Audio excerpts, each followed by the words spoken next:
Hello, my name is Andrew McChesney, and I work for the Office of Adventist Mission, and this is what the Lord has done for me through my work at Adventist Mission. To explain that, I should explain what I do at Adventist Mission. I write mission stories. That means that I spend most of my time traveling around the world, finding out what God is doing in people's lives, and I write these stories to explain to others how God is impacting people's lives and how God is changing people's lives through the power of the Holy Spirit. Adventist Mission has the main goal of planting churches around the world. We try to enter unentered places, reach unentered people groups. That could be in the cities, in the countryside.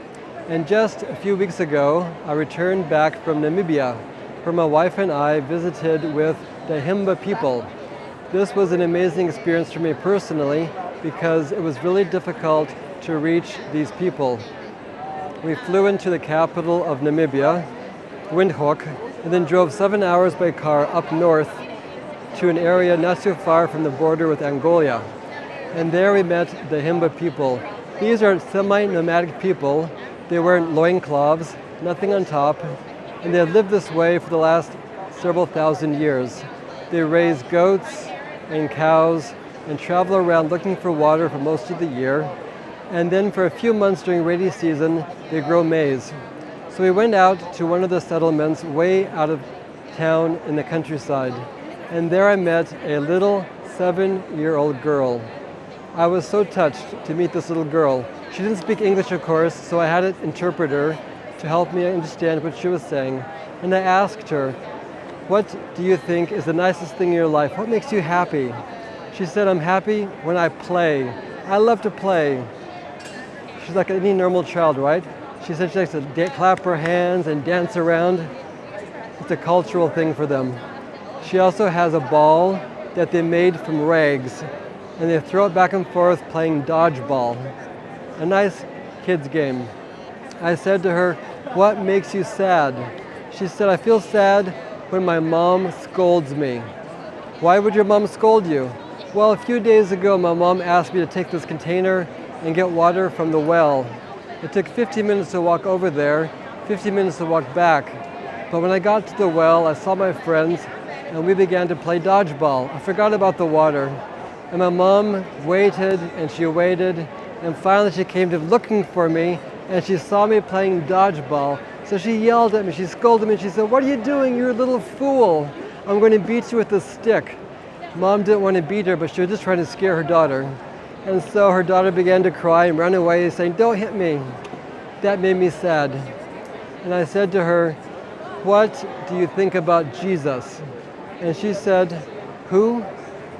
"Jesus. What do you think about Jesus?" The little girl looked at me with a puzzled expression on her face. She had never heard of Jesus. This really touched my heart. I thought to myself, how do we share Jesus with a little 7-year-old girl who isn't able to read, doesn't go to school, her mom can't read, her grandmother can't read? How do they know about Jesus? I thought about it. I asked the person interpreting for me, I asked a local pastor. I found out this is our mission. Our mission at Adventist Mission, our mission as Adventist is to spread the gospel so that every 7-year-old girl knows about Jesus. In this case, I can say that a 13th Sabbath offering from 2012 provided God pods to the Himba tribe.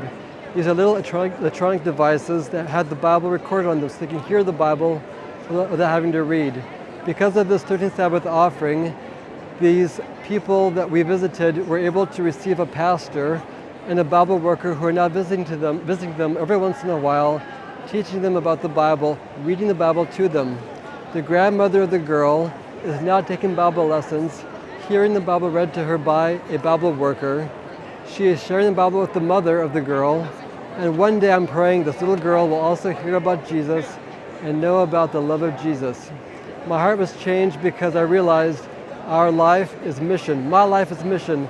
We need to support through prayers, through mission offerings, the spreading the gospel, even to a 7-year-old girl who has never heard about Jesus.